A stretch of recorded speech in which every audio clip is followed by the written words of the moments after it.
Good morning. It's the 3rd of January today, and welcome to the Daily Post, where we have some scriptures and thoughts and ideas that we hope will help you and uplift you through this day. We begin with a scripture from 1 Timothy chapter 6 and verse 6. But godliness with contentment is great gain. Amen to that.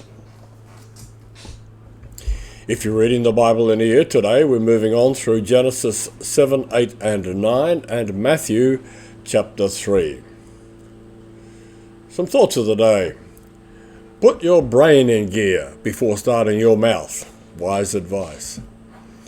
The future is here. It's just not widely distributed yet. A mediocre idea that generates enthusiasm will go further than a great idea that inspires no one. The motivational thought for the day, very wise words here. Nothing is ever achieved that has never begun. On this day, in 1431 on this day, Joan of Arc was handed over to the Bishop Pierre Cauchon. In 1946, Leonardo da Vinci unsuccessfully tested a flying machine. He obviously lived to try again, I think. In 1521 on this day, Pope Leo X excommunicated Martin Luther in the papal bull Decet Romanus Pontificum. In 1888, the first wax drinking straw was patented on this day by Marvin C. Stone in Washington, D.C. In 1888, the 91-centimetre refracting telescope at Lick Observatory was used for the first time. At that time, it was the largest telescope in the world. In 1911, the Russian Turkestan city of Almaty is destroyed by a magnitude 7.7 earthquake. And in 1924, English explorer Howard Carter discovered the sarcophagus of Tutankhamen in the Valley of the Kings near Luxor in Egypt on this day. In 1957 on this day, the first electric watch became available. And in 1959, Alaska became the 49th U.S. state on this day. In 1974, gold hit a record $121.25 an ounce in London. And in 1977, Steve Wozniak and Steve Jobs incorporated Apple Computer Inc. And in 1980, that is just 6 years after it hit a record of $121.25 an ounce, gold hit a record of $634 an ounce on this day. In 1988, Margaret Thatcher became the longest-serving British Prime Minister of the last century. And in 1996, the first clamshell flip mobile phone, the Motorola StarTAC, went on sale. Eventually, 60 million of them were sold. In 2019, the Chinese Chang'e 4 spacecraft became the first ever to touch down on the far side of the moon. And in 2022, on this day, Apple became the first US company to be worth $3 trillion in value after tripling its price in under 4 years. The personal story of the day, a heart of iron. A Scottish athlete in the 19th century made an iron discus based on a description he read in a book. What he didn't know was that the discus used in official competition was made of wood, with only an outer rim of iron.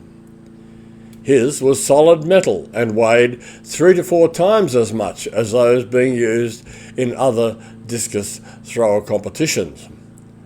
According to author John Eldridge, the man marked out the record distance in a field near his home and trained day and night to match it. For years, he laboured until he could break the record. Then he took his iron discus to England for his first competition. When he arrived at the games, of course, he was handed the official discus. As a result, he easily set a new record, a distance far beyond those of his competitors. He remained the uncontested champion for many years. This man had trained under a heavy burden and became the better for it. When we are given a heavy burden to bear, we need to learn to bear it with the power of the Holy Spirit and for Jesus Christ's sake. Whatever the burden or suffering, God will use it to perfect, establish, strengthen and settle us, as 1 Peter chapter 5 and verse 10 says. Our burdens can make us better than we ever imagined, stronger, more patient, more courageous, more gentle, and more loving than we could otherwise be. The main point being made here is that walking in the Lord is the basic weight to bear, but serving others in a regular and effective manner gives us the extra strength to do the heavier work of the Lord. Wise words. Praise the Lord for those wise words. The devotional thoughts of the day. There is a benefit after all. And we continue on to the end of the book of Job, the scripture from Job 42 and verse 2, with further references from Job 42 verses 1 to 17.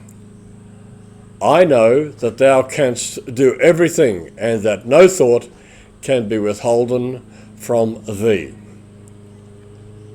The belief that illness or serious losses are acts of God's judgment is common.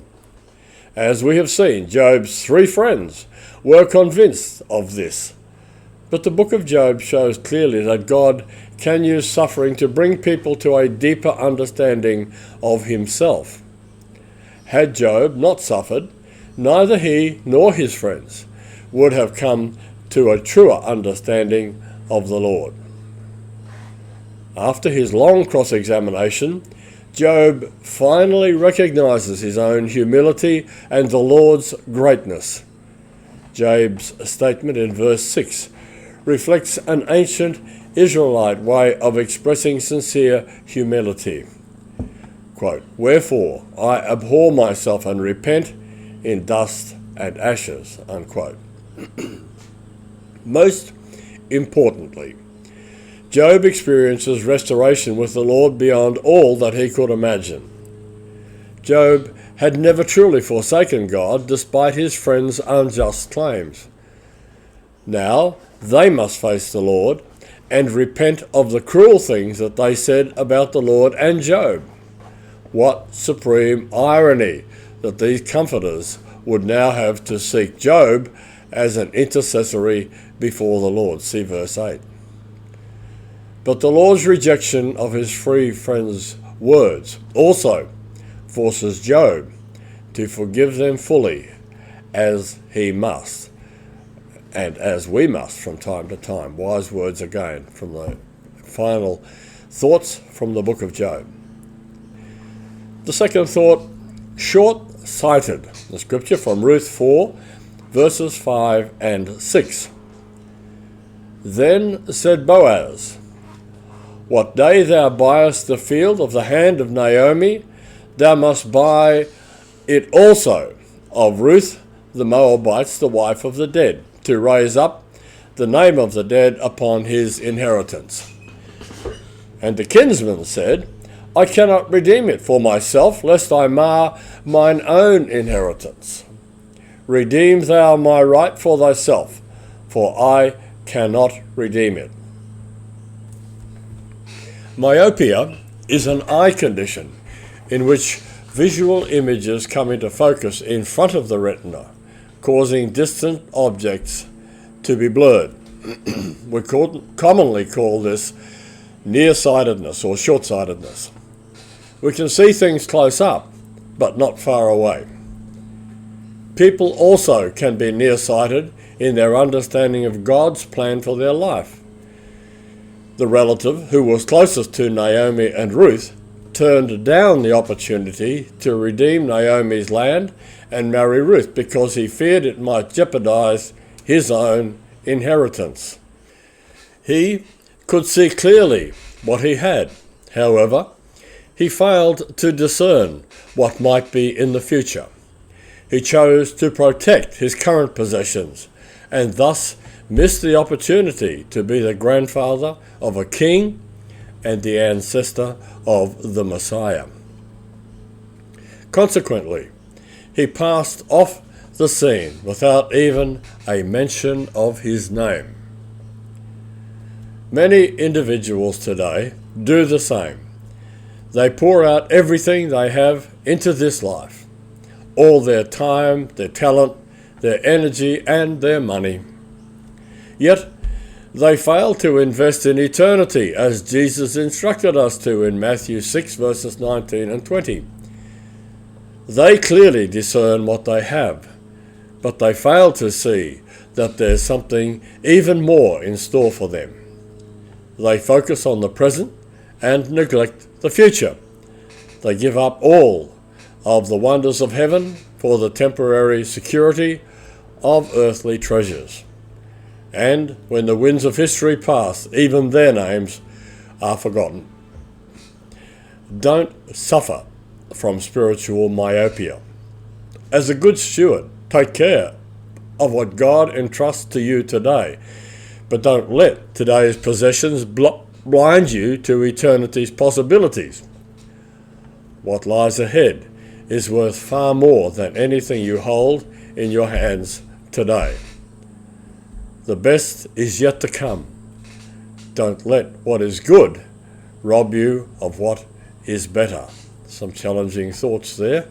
Praise the Lord. Facts of the day. The bagpipe was originally made from the liver of a dead sheep. Because radio waves travel at 186,000 miles, that's basically 300,000 kilometers per second, and sound waves saunter along at 700 miles or 1,126 kilometers per hour.